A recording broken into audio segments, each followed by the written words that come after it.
बिस्मिल्लाहिर्रहमानिर्रहीम। अस्सलाम वालेकुम नाज़रीन, आप यूट्यूब चैनल देख रहे हैं। मैं इमरान खान हूँ। हुकूमत के लिए शर्मिंदगी की बात यह है कि उन्होंने कोशिश की, लेकिन वो इमरान खान साहब की मुलाकात नहीं करवा पाए जो कमेटी बनी हुई थी मुज़ाकरात करने वाली उससे, और इस पे हुकूमत को शर्मिंदगी हुई है।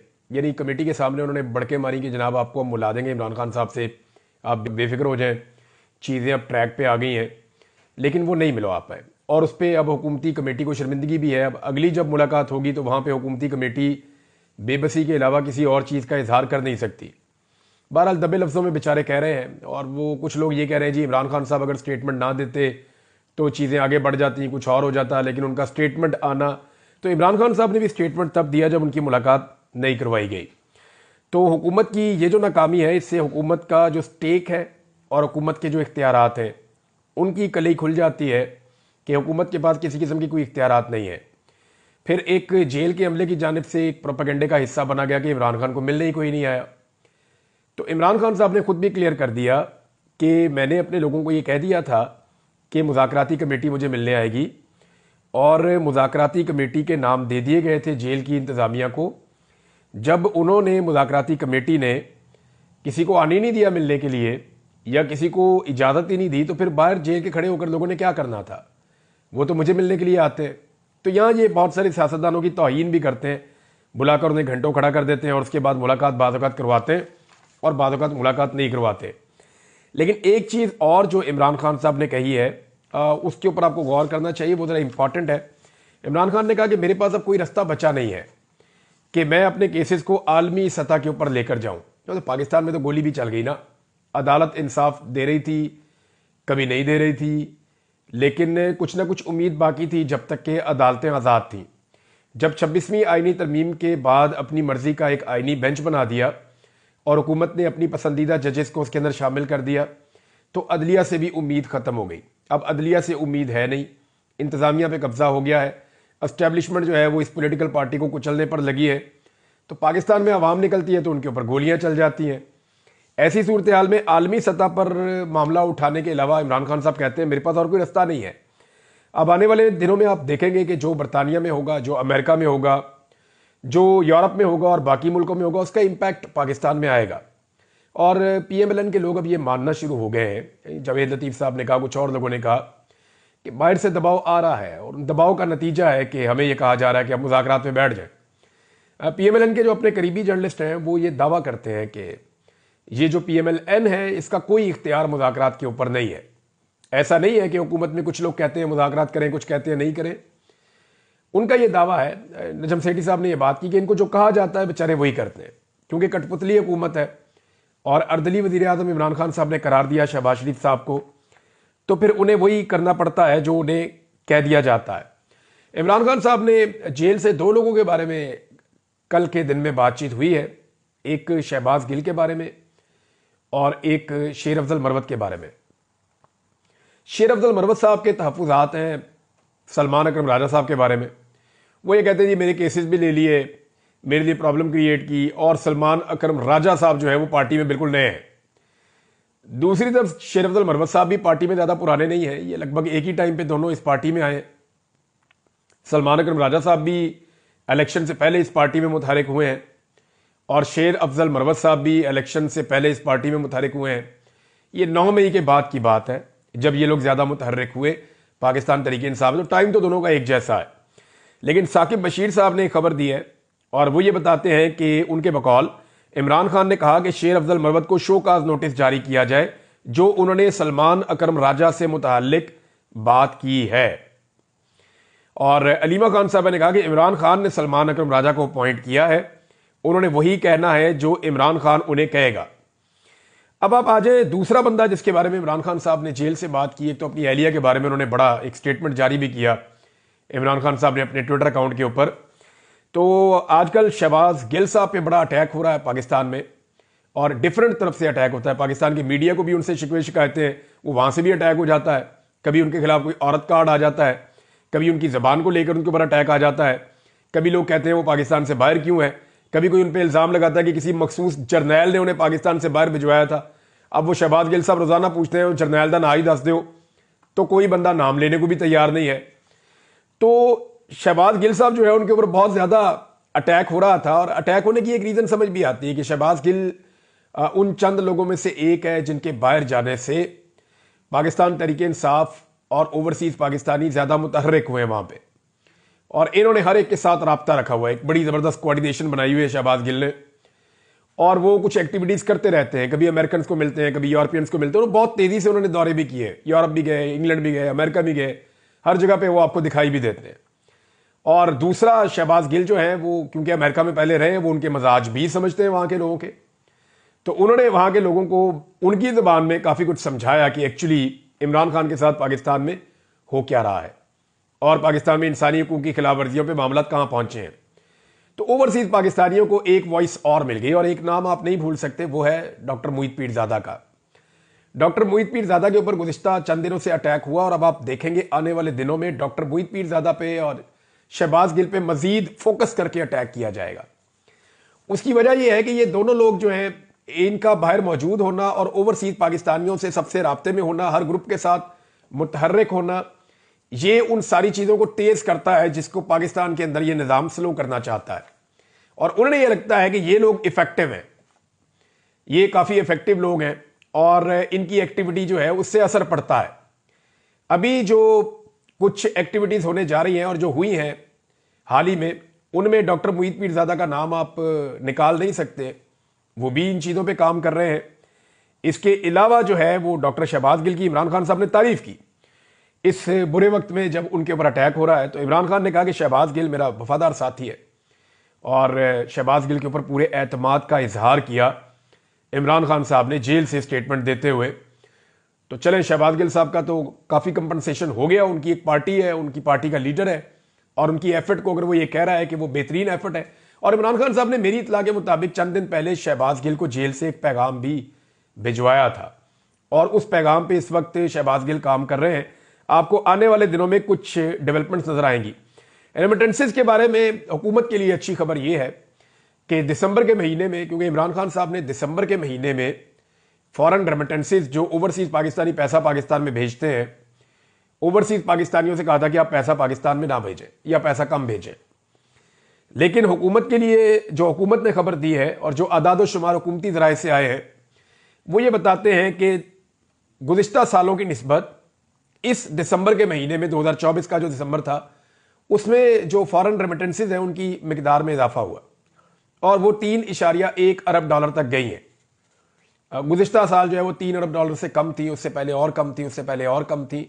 तो ये मतवादर बढ़ती रहती हैं, रेशो तो वही है बढ़ने की, लेकिन इनमें इजाफा हुआ है। और इसको हुकूमत ऐसे ले रही है जैसे इमरान खान साहब की कॉल के अगेंस्ट गए हैं ओवरसीज पाकिस्तानी, जबकि पाकिस्तान तहरीक इंसाफ जो है उनका ये कहना है कि जो ओवरसीज पाकिस्तानियों के रेमिटेंसेस वाला मामला है, इसका डाटा और इसके असरात, वो ये कहते हैं कि अगले 2 से 3 महीने में आपको नजर आना शुरू होंगे।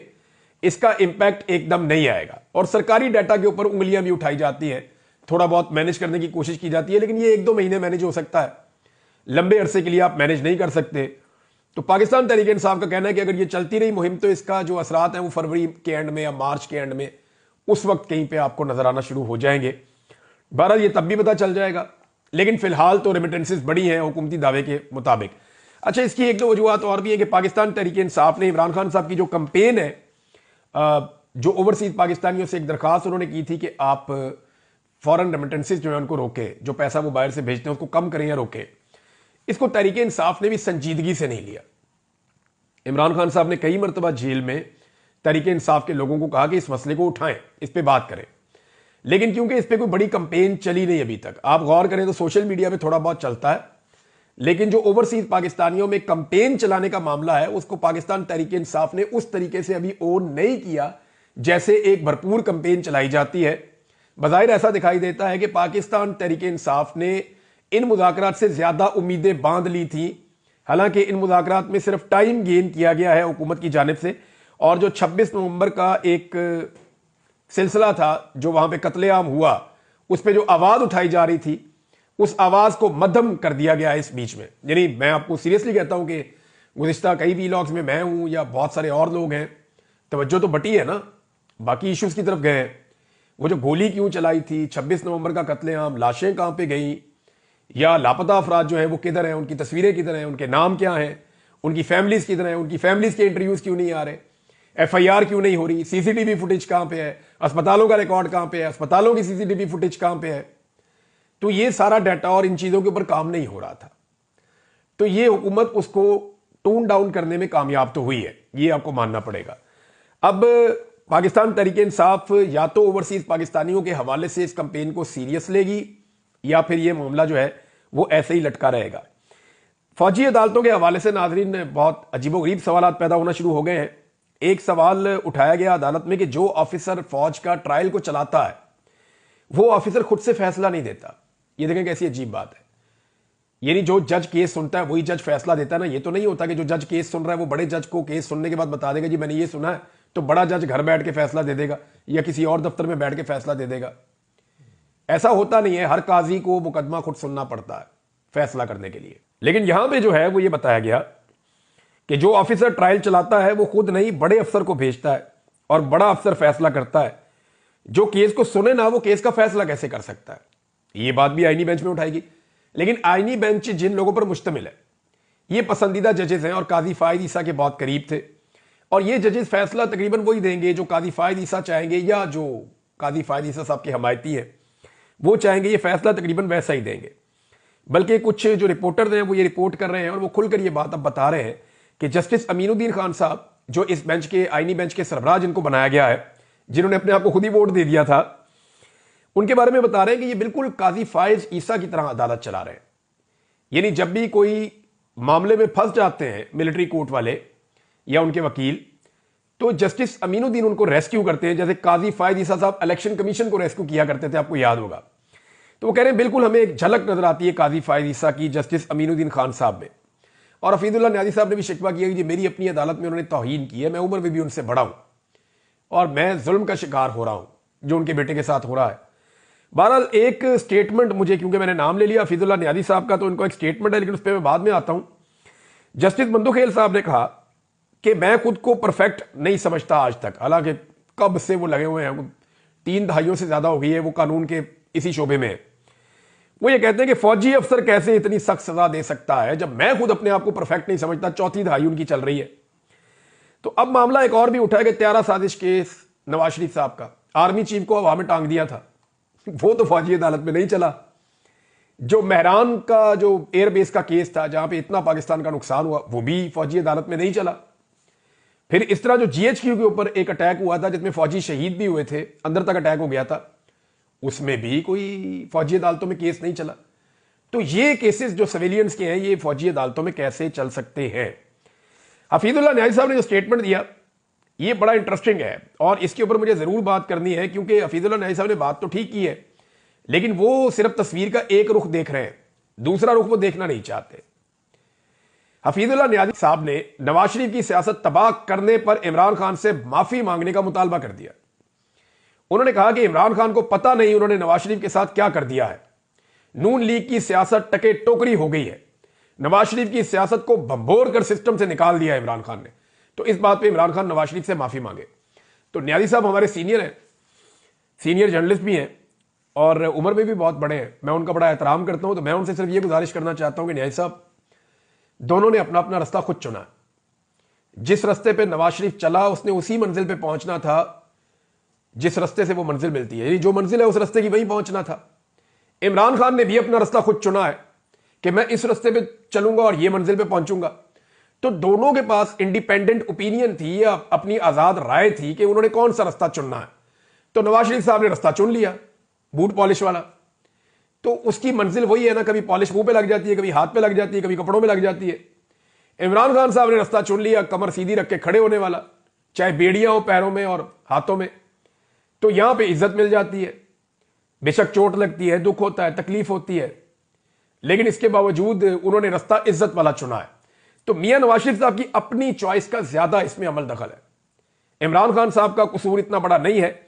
हां, लेकिन यह अच्छी बात है कि अगर नवाज शरीफ और इमरान खान मिलकर एस्टेब्लिशमेंट को सियासत से बाहर कर दें और उसका किरदार वहीं तक महदूद कर दें जितना होना चाहिए, तो पाकिस्तान का बड़ा भला हो जाएगा। यह मैं आपको बार बार कहता हूं कि सारे चोर मिलकर भी ना एस्टेब्लिशमेंट को सियासत से निकाल दें तो पाकिस्तान का भला हो जाएगा, पाकिस्तान बेहतरीन रहने की जगह बन जाएगा अगले 10-20 साल में। लेकिन अगर एस्टेब्लिशमेंट का किरदार ऐसे ही रहा पाकिस्तान में जैसा गुज़िश्ता 70 साल से है, तो 70 साल से हम जहां पहुंचे हैं ना, अगले 70 साल में भी फिर हम कहीं पहुंच नहीं सकेंगे, खुदा न खास्ता, जो मुझे दिखाई दे रहा है, जो चीजें नजर आती हैं साफ। दूसरा, कादी फायद ईसा साहब का जिक्र हुआ, तो ओवरसीज पाकिस्तानी जो हैं वो कादी फायद ईसा साहब का भी नाम शामिल करें अगर वो मेरी गुजारिश सुन रहे हैं तो। खासतौर पर अभी जो मामला फ्रेंड्स ऑफ डेमोक्रेटिक पाकिस्तान, ये इनका आप देख लें, इनका लोगो वोगो भी है और ये इनकी तंजीम है, इन्होंने इस पर ट्वीट भी किया हुआ है, मैंने आपको इनका पूरा मिशन बताया था पहले।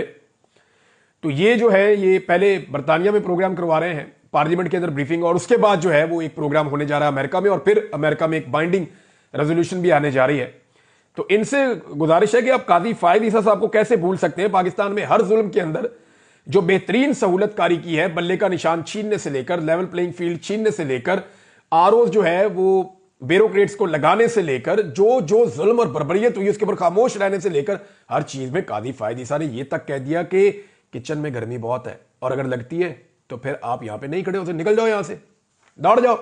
तो मेरे ख्याल में किचन की गर्मी इतनी ज्यादा है कि कादी फायद ईसा साहब इस वक्त खुद खड़े नहीं हो पा रहे। नाजरीन, कुछ और खबरें हैं और उनमें एक पीएमएलएन की तरफ से सोशल मीडिया पे बड़ी वायरल हुई है कि इमरान खान हमें तंग करने के लिए जानबूझकर जेल में बैठा हुआ है। और अब तो पीएमएलएन के लोग कहना शुरू हो गए कि इमरान खान साहब को चाहिए कि जाएं जेल से निकले। उन्हें भी यह पता है कि इमरान खान के पास ऑफर मौजूद है, लेकिन उसके लिए इमरान खान साहब को जेल के छोटे दरवाजे से निकलना पड़ेगा। दरवाजा थोड़ा थोड़ा बड़ा कर रहे हैं वो कि ठीक है खान साहब इतना सा झुक के निकल जाए। खान साहब कहते हैं नहीं, वड्डा फाटक खोलो, जैसे मुझे पकड़ के इज्जत के साथ अंदर लेकर गए थे उसी इज्जत के साथ मैं पकड़ के बाहर आऊंगा। मैंने छोटे दरवाजे से नहीं गुजरना जहां से जरदारी गुजरा, जहां से नवाज शरीफ गुजरा, जहां से बाकी सियासतदान गुजरे, मैं उससे गुजर कर बाहर नहीं आऊंगा इस जेल में से, मेरे लिए बड़ा फाटक आप खोलेंगे। तो अब पीएमएलएन के लोग जो तकरीबन मिन्नत तरले पे भी आ गए हैं और इमरान खान साहब कह रहे हैं कि मेरे पास अब बाहर जाने के अलावा, आलमी सतह पर अपने केसेस उठाने के अलावा कोई रास्ता नहीं बचा। और आप आने वाले दिनों में इमरान खान साहब के कुछ आर्टिकल भी छपते हुए देखेंगे, आपको इंटरनेशनल मीडिया में इमरान खान की वॉइस भी सुनाई देगी। एक खबर और आई है नाज़रीन, और खबर यह आई है कि मुत्तहिदा अरब अमारात को शिकार खेलने के लिए और महल्लात के लिए 14,000 कनाल अराजी अता कर दी गई है। इन 14,569 कनाल अराजी उन्हें दी गई है हुकूमत पंजाब की जानिब से, और सालाना इसके ऊपर जो पैसा मिलेगा लीज पे वो मिलेगा जी 54,536 रुपए। यानी 54,536 रुपए के एवज 14,569 कनाल अराजी सालाना दे दी गई है लीज पे, शिकार के लिए और महल्लात वगैरह और चीजें बनाने के लिए अपनी मुत्तहिदा अरब अमारात को। ताल्लुकात बेहतर होंगे इससे। लेकिन मेरा एक सवाल है कि क्या 1,000 कनाल अराजी भी यूएई में या अबू धाबी में पाकिस्तान को या पाकिस्तानियों को मिल सकती है? वैसे ही मेरा जहन में है कि सवाल मैं कर सकता हूं, सवाल तो कोई भी आपके दिमाग में आ सकता है, तो मैंने ये एक सवाल उठाया, खुद ही इसका जवाब सोच लीजिएगा। अब एक चीज और है कि जो अमेरिका में आग लगी है, क्योंकि ये बहुत बड़ी खबर बनती जा रही है, एक तो डोनाल्ड ट्रंप को सजा हो गई है लेकिन उन्हें सजा सुनाई नहीं गई। यानी आपको अजीब लगेगा ये सुनने में, लेकिन मैं एज इट इज आपको बता देता हूं कि नौमुंतखब अमरीकी सदर डोनाल्ड ट्रंप पर जुर्म साबित हो गया मगर वो सजा से बच गए। गैर मशरूत तौर पर उनको रिहा कर दिया गया है और ट्रंप को यानी अब सजा वजा कोई नहीं हुई, गैर मशरूत तौर पर वो रिहा हो गए हैं, लेकिन उनका जुर्म साबित हो गया है और ये अमेरिका की तारीख में पहला कन्विक्टेड प्रेसिडेंट भी होगा, ये भी दावा किया जा रहा है खबरों में। अब ट्रंप ने इसे सियासी इंतकामी कार्रवाई करार दिया है और जज को बदउनवान भी करार दिया है। ये पहले मैं आपको बता चुका हूं। लॉस एंजलिस में जो आग लगी है उसके हवाले से नाज़रीन, कैलिफोर्निया का जो एक बड़ा मशहूर एरिया है लॉस एंजलिस, वहां पे अचानक आग लगी है। उससे अब तक जो नुकसान हुआ मैं आपको बता देता हूं। 3 दिन हो गए हैं ये आग बुझाने में अमेरिका नाकाम हो रहा है। 2 लाख अफराद तकरीबन बेघर हो गए हैं और 70 मील फी घंटा की रफ्तार से हवाएं चल रही हैं जो आइंदा चंद दिनों तक चलती रहेंगी। ये इतनी तेज हवाएं चल रही हैं कि इनकी वजह से आग बुझ ही नहीं पा रही। जैसे ही आग एक जगह बुझाने लगते हैं वो आग आगे ट्रेवल करती है, आगे ट्रेवल करती है, पूरा का पूरा शहर ऐसे जल रहा होता है। वो मनाजिर देखते हैं, बड़े हौलनाक किस्म के मनाजिर हैं। तो लॉस एंजलिस के 2 जोन्स में अभी तक आग फैली हुई है और दर्जनों हलाकतें रिपोर्ट हुई हैं। 10 लाशों की अब तक तस्दीक हो गई है। 10,000 के करीब घर, इमारतें, कमर्शियल एरिया, ये 10,000 अमलाक को नुकसान पहुंचा है। मुकम्मल तौर पे ये तबाह हुई हैं। जो हॉलीवुड हिल्स हैं जहां पे बहुत सारे शोबिस स्टार्स हैं बड़े बड़े, उनके वहां पे बहुत बड़े बड़े घर हैं, फॉर्म्स हैं, वो मुकम्मल तौर पे जल के तबाह हो गए हैं। लोगों को वार्निंग देकर अभी भी कई इलाकों से निकाला जा रहा है। एक बंदा गिरफ्तार किया है लॉस एंजलिस पुलिस ने, जिसपे उन्हें शक है कि इस बंदे ने आग लगाई है, लेकिन अभी तक इसके बारे में कुछ कंफर्म नहीं किया जा सकता। नासा की एक बहुत बड़ी लेबोरेटरी है वहां पे, उसको बचाने की अब कोशिश कर रहे हैं। कुछ इतलात ये हैं कि उसको बचा लिया गया है, लेकिन अभी भी वो खतरे में है, क्योंकि आइंदा चंद दिनों तक बहुत तेज हवाएं चलेगी। एक चिंगारी भी निकलती है तो हवा जो है वो भड़क जाती है। नादरीन, एक खबर मैंने दी थी और वो खबर गलत थी। वो खबर एक्चुअली मैं नॉर्मली जब खबर देता हूं इस तरह की तो मैं रिपोर्टर का नाम ले लेता हूं, वहां पे मेरे से गलती हुई, मैंने रिपोर्टर का नाम नहीं लिया। तालिब फरीदी साहब के हवाले से एक खबर आई थी मेरे सामने। वो एक बड़े सीनियर रिपोर्टर हैं, मैं उनकी बड़ी कदर करता हूं। उनकी बहुत जबरदस्त कवरेज और बड़ी जबरदस्त खबरें उन्होंने ब्रेक की है। तो उनका नाम क्योंकि लिखा हुआ था तो मैंने खबर बगैर तस्दीक किए दे दी कि पाकिस्तान के अंदर जो है वो दफातर बंद हो रहे हैं कतर एयरलाइंस के, लेकिन उसकी तस्दीक नहीं हो सकी। उन्होंने तरदीद की है उनके दफातर पाकिस्तान में बंद नहीं हो रहे, लेकिन हां बहुत सारे और दफातर पाकिस्तान में इंटरनेट की बंदिश की वजह से बंद हो रहे हैं और कई मल्टीनेशनल कंपनियां पाकिस्तान छोड़कर जा रही हैं। ये ARY ने रिपोर्ट किया है। तो वहां पे भी मुझे नाम लेना चाहिए था, तो मैं नाम नहीं ले पाया। तो इसलिए मैं बताना भी मेरी जिम्मेदारी थी कि मैं आपको बताऊं कि उन्होंने बताया कतर एयरवेज ने कि उन्होंने अपने वहां पे दफातर बंद नहीं किए। अब तक के लिए इतना ही। अपना ख्याल रखिएगा, अपने इस चैनल का भी। अल्लाह हाफिज।